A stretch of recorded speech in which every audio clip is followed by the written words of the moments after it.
Hello नमस्कार समाचार में आपका स्वागत। हम आपको बहुत ही महत्वपूर्ण जानकारी देने वाले हैं। अतिथि शिक्षकों के नियमितीकरण को लेकर, भविष्य सुरक्षित करने को लेकर अब सभी अतिथि शिक्षक एकजुट हो जाएं।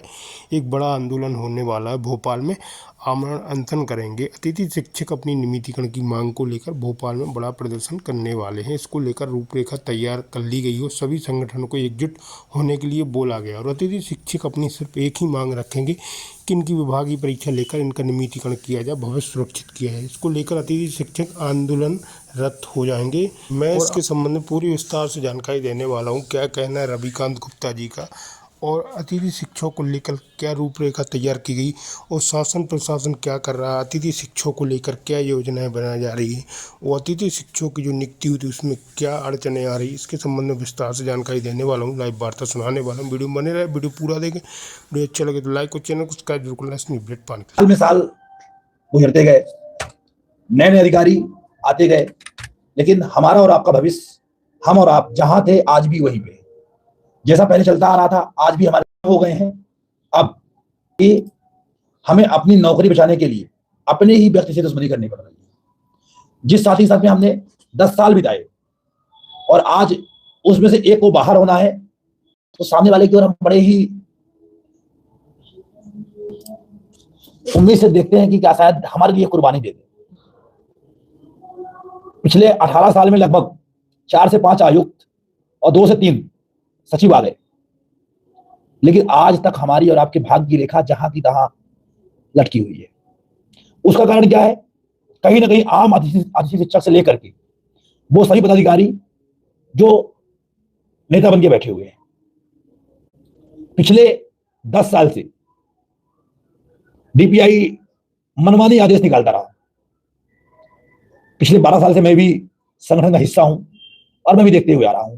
भले मैं जिले में था, लेकिन पिछले 12 साल में ऐसा कोई साल था कि जब हमें मानसिक रूप से टॉर्चर ना किया गया। हालांकि हाई कोर्ट का आदेश आने के बाद थोड़ा बहुत रिलैक्सेशन मिला, लेकिन आज भी हम जहां से शुरू हुए थे, जहां से हम निकले थे, आज भी हम वहीं खड़े हुए हैं। हमारे पास न भविष्य की कोई योजना है, न सुरक्षा का कोई वो है। हमें कुछ हो जाए तो हमारे परिवार को देखने के लिए सरकार के पास कोई योजना भी बिल्कुल नहीं है। इससे यह सिद्ध होता है कि सरकार हमको लेकर के ना तो पहले सीरियस थी, ना आज सीरियस है।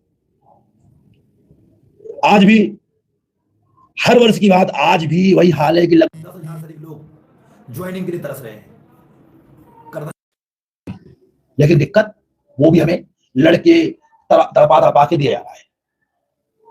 हमने सोचा था कि नए आयुक्त आए हैं, कुछ नई बातें होंगी, कुछ अच्छी चीजें आएंगी और शायद हमारा भविष्य सुरक्षित ना हो, लेकिन जो समस्याएं थी वो सॉल्व हो जाएंगी। लेकिन समस्याएं ज्यों की त्यों बनी हुई है। जो हर वर्ष होता है कि हमें डीपीआई के चक्कर मारने पड़ते हैं, वो भी अभी भी हो रहा है। आज 10 दिन हो गए आदेश आए हुए, लेकिन अभी तक 30% लोगों की मात्र ज्वाइनिंग हो पाई है।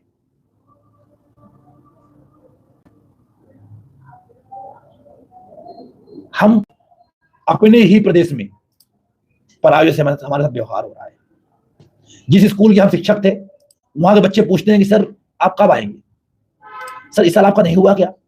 उन्हें हम क्या जवाब दें कि हम तो भाई चंद दिनों के मेहमान थे।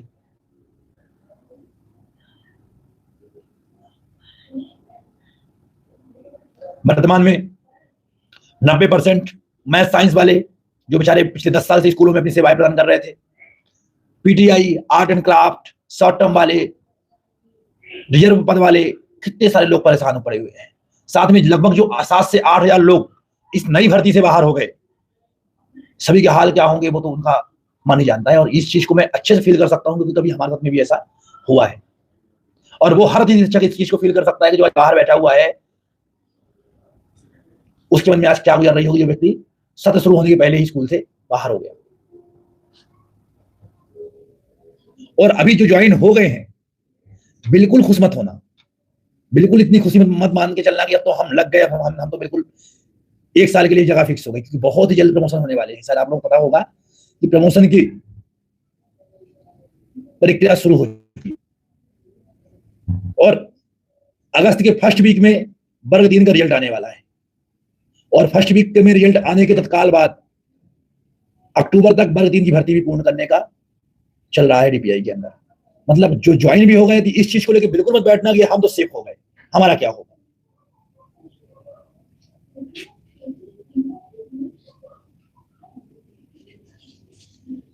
तो लड़ाई अब किसी एक की नहीं बची, लड़ाई बची है साख की, लड़ाई बची है अपने आप को बचाने की। न तो फिर आपका जो व्यापम पास होकर बैठे हो ना वो काम आएगा कि अरे हम तो व्यापम पास है, हमारा क्या होगा, हम तो रैंक वाले हैं, क्या होगा। प्रमोशन होगा तो वर्ग 1 और 2 वाले बाहर जाएंगे, भर्ती होगी तो वर्ग 3 वाले बाहर जाए। इस प्रकार से अभी लोग बाहर हो रहे हैं।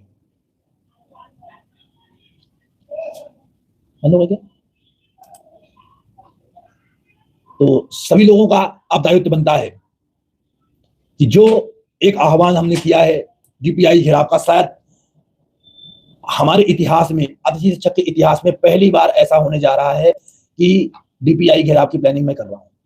आज तक किसी भी संगठन ने डीपीआई घेराव नहीं करवाया, करवाया भी तो नॉर्मल जाके लौट आए।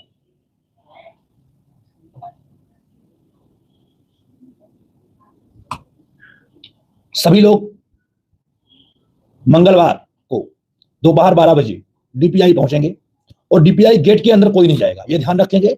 जो बाउंड्री वॉल की गेट है सब वहीं इंतजार करेंगे, सब वहीं पे इकट्ठा होंगे। और अगर वहां इकट्ठा नहीं हो सकते तो उसके लिए मैं आपको कल मैं पुलिस वालों से मिलके और तय कर दूंगा कि अगर वो मौका देते हैं हमें कि आप अपना 10-5 कदम रैली के रूप में निकाल करके अपना शुरू करिए, तो प्रयास होगा कि हम चेतक ब्रिज पे इकट्ठा होंगे और वहां से चलेंगे रैली के माध्यम से। लेकिन अभी जो प्लानिंग है यही है कि दोपहर 12 बजे। और ये ध्यान रखना, अगर जो नहीं आएगा फिर ये मत रोना कि भैया मेरा काम नहीं हुआ, मेरा पद नहीं खुला, मेरा रिजर्व रह गया, मैं तो बाहर हो गया। अब ये मौका दिखाओ। हमेशा की पहली बार हो रहा है और ये आंदोलन जो होगा डीपीआई के सामने वो किसी एक संगठन के, अतिथि शिक्षक अपना अपना आवेदन अपने अपने तक बना के लेके आएंगे। दोपहर 12 बजे से हम बैठ जाएंगे वहां पे और जब तक बातें क्लियर नहीं होती वहां से हटेंगे नहीं। और अगर ज्यादा ही दिक्कत आती है तो जो इनमें से ऐसे साथी हमारे हों कि भूख हड़ताल या आमरण अनशन में बैठ सके, इसका भी हम प्रयास करेंगे कि अगले दिन से हम वहां पे तंबू लगा के बैठ जाएं। उसके लिए सहयोग हमें आप सबका चाहिए, नहीं तो ना तो डीओ को आपकी पड़ी है, ना डीपीआई को आपको पड़ी है, और ना बच्चों की पड़ी है। बच्चों की पड़ी होती तो आज स्कूल में ज्वाइनिंग हो गई होती। स्कूल खुले आज लगभग 25 दिन 30 दिन 1 महीने होने को आ गए हैं। 15 जून से स्कूलें शुरू हुई हैं। अभी कक्षाएं कैसे लग रही होंगी जब टीचर ही नहीं है। तो सभी लोग जिनके पद लॉक हो गए हैं, जिनके पद रिजर्व हो गए हैं, जिनके पद आर्ट एंड क्राफ्ट वाले हैं, पद खुल नहीं रहे हैं या खुल भी जाए, जो स्कूल से बाहर हो गए हैं भर्ती में, भैया समायोजन करो। और समायोजन होगा क्योंकि पद जहां खाली हो, पहले जो बाहर हो रहे हैं उनको मौका दिया जाए। तो फिर चाहते हो अगर तो आओ।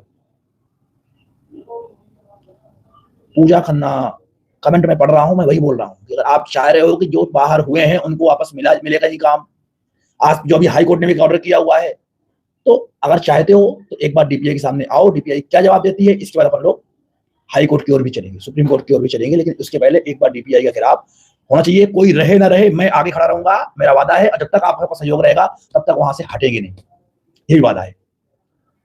लेकिन ये नहीं कि मैं क्यों जाऊं, मेरी क्या आवश्यकता है, वो तो जा रहा है, तीसरा व्यक्ति जा रहा है, मैं तो ज्वाइन हो गया हूं, मुझे क्या मतलब है, अपने को तो कोई मतलब ही नहीं है, अपन तो 1 साल के लिए फिक्स हो गए हैं। अगर ये सोच रखोगे तो मेरा कोई नुकसान बिल्कुल नहीं होना, ये ध्यान रखना। और मैं बार बार बोल रहा हूं कि ये आंदोलन किसी एक की ओर से नहीं, किसी संगठन की ओर से नहीं होगा। ये आंदोलन आम अतिथि की ओर से रहेगा। सब अपना अपना आवेदन लेके आएंगे और सब अलग अलग बैठेंगे। जहां मैथ साइंस वाले अपना अलग बैठेंगे, रहेंगे एक साथ और ग्रुप में बैठेंगे, किसी एक के ऊपर वो नहीं देगा। और फिर नहीं आए तो फिर अपना देख लेना भैया, फिर हिम्मत मत देना कि संगठन क्या कर रहा है। विद्वानों जैसे सम्मेलन होना चाहिए। मैं बता दूं आपको कि विद्वानों को भी कुछ सम्मेलन में कुछ नहीं मिला। विद्वानों को वही मिला जो पहले से उनको मिला हुआ था। सरकार किसी को कुछ देने के मूड में नहीं है। विद्वानों के लिए जो घोषणाएं मुख्यमंत्री जी ने की है तो वही सब की है जो उनको पहले से मिल चुका है। और विद्वानों जैसे सम्मेलन करवाने के लिए आएगा कौन? पहले आप सब इकट्ठा होइए। वही तो मैं बार बार बोल के आ रहा हूं कि होना नहीं चाहिए, करना चाहिए, करिए, सब मिलके करेंगे, ये शब्द रखिए। ये नहीं कि ऐसा होना चाहिए। हम मानते हैं